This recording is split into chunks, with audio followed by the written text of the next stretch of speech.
I sat down for an exclusive interview at his home in Mar-a-Lago. And Mr. Trump was with me just moments before he departed for that rally in Pennsylvania. We wrapped up in the afternoon. It was later in the afternoon that he left on his plane and landed in Pennsylvania.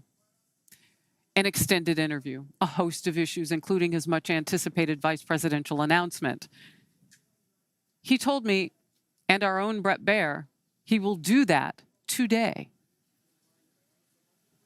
The reports that the Biden campaign now is polling Vice President Kamala Harris and the strength against you to see how she would do. So, Mr. President, what I realize is it has to almost be her if it's not Biden if they want that money, that campaign cash, that $90+ million, because her name is on the ticket with him. So if she slides to the top, that makes logical sense. Otherwise, it gets apportioned in different ways. She's younger. Do you care if it's Kamala Harris that you run against? And what would you do if it were? She's got some very radical left ideology that's not going to sell for this country. The country's tired of it. The country's tired of woke.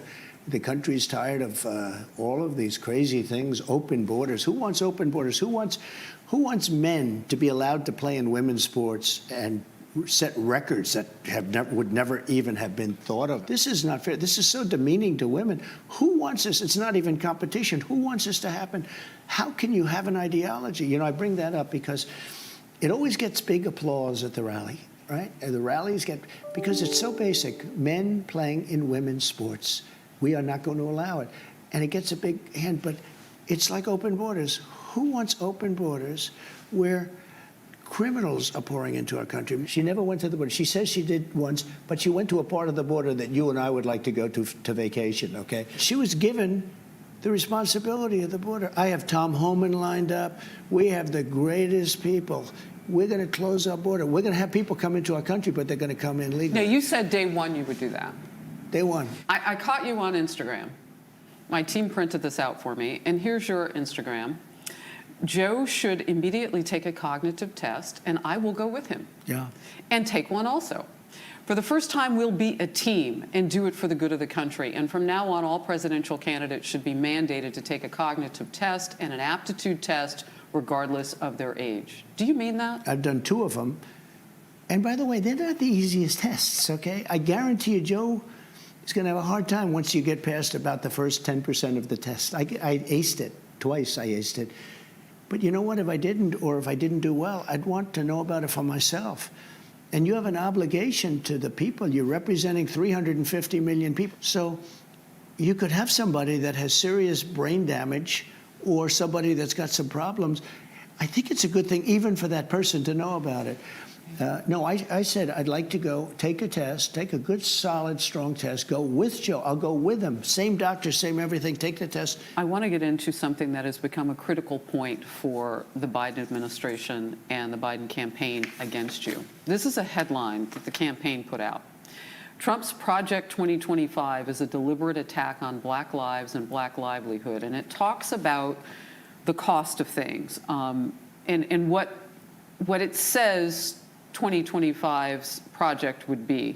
I first of all just want to get from you your thoughts on Project 2025 and whether or not Biden can use this effectively against you.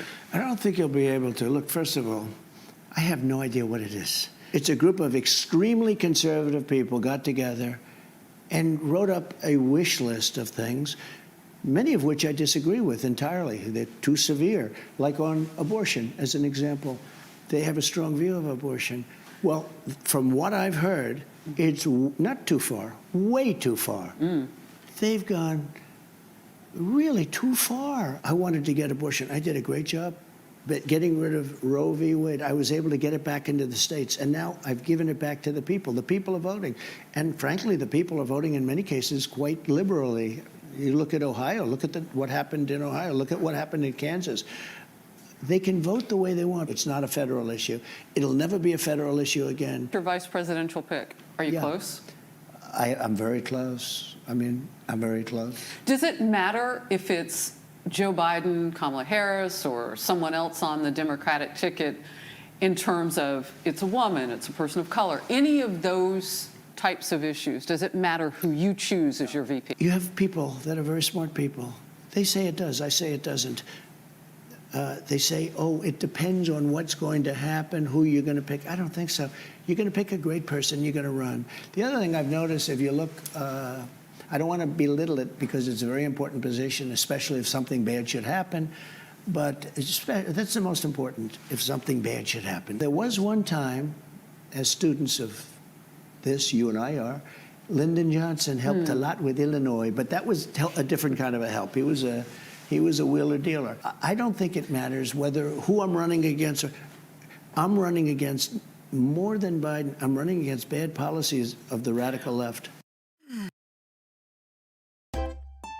If you enjoy this content, please consider subscribing to my channel to stay up to date with future videos. Thank you for watching.